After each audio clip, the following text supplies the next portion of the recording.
Hello peeps, welcome back to Big Deck Player with me, Matt Sparks. On today's show, we're taking a look at something that, again, is not a paladin or a warrior or a rogue. We're taking a look at a druid. This was found on hearthstone.com. This was posted by someone called comeback_KHV. This is called Kirst's Aggro Druid. So, this is the deck. I've read a lot of the comments that were posted on Hearthstone after this. Some people were really pleased about it and have said, thanks very much for making this deck, bringing this deck to our attention because it's really, really good and we're having a lot of success with it. And some people are really annoyed because it's yet another aggro deck. Unfortunately, that's the way the meta seems to be going. So, if you want to play a druid, but you also want to kind of compete and rank up, you might have to play an aggro deck, in which case this could be the deck for you. So, let's start at the top of the deck list and we'll see what's in it. So we start off with 2 innovates, obviously to help you get bigger creatures out quicker. There's no wild growth in this deck. This deck is not about ramping up, it's about getting minions out on the board and doing as much damage as quickly as possible to your opponent, making smart trades along the way if you need to.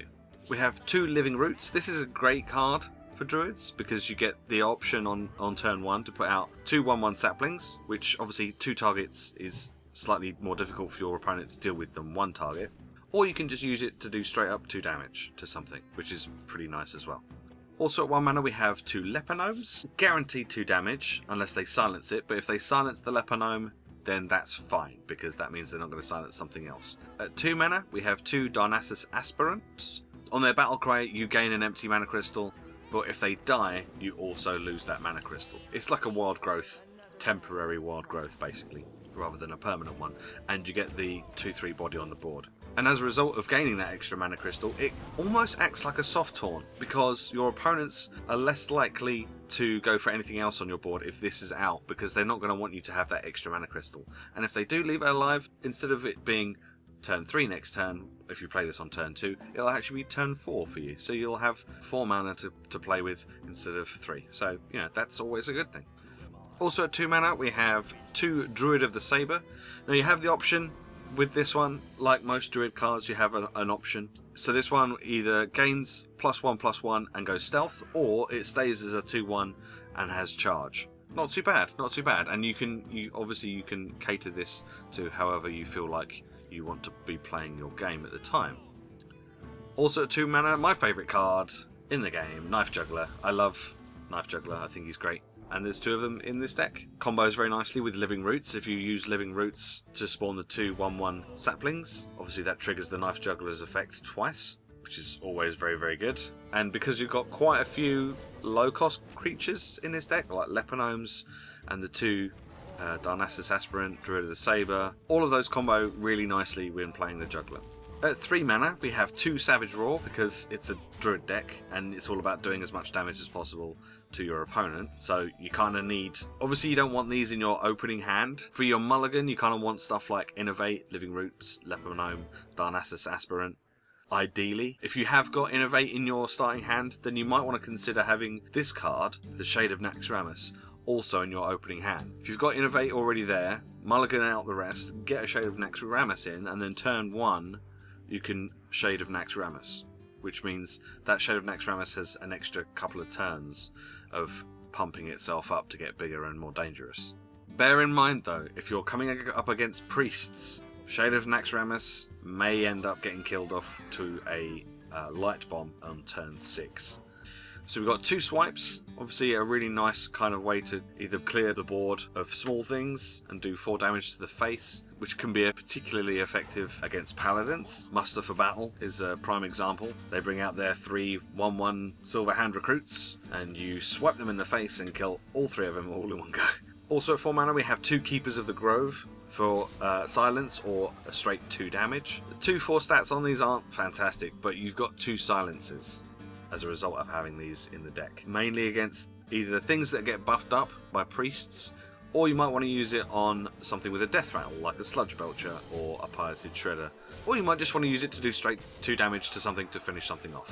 Speaking of Piloted Shredders, we also have 2 Piloted Shredders in this deck. Piloted Shredders are pretty standard in most decks nowadays because they're so good. The only time it's not good is if the random 2-cost minion that you summon as a result of the death rattle is the Doomsayer, and then that's not so good. But otherwise, you're pretty much good to go. Also at 4 mana, we have 1 Savage Combatant. I love Savage Combatant. I think he's really cool. I love the fact that your hero power gets an extra 2 attack each time you use it while this guy is out. As a result, this guy kind of ends up acting like a soft taunt because your opponent is not going to want you doing 3 damage every turn on top of everything else that you've got on the board. So this guy will probably end up being a bit of a soft taunt, but that's fine. If it means that they spend their turn killing the Savage Combatant and leaving everything else alone, that's not so bad, because it means you've still got other things on the board.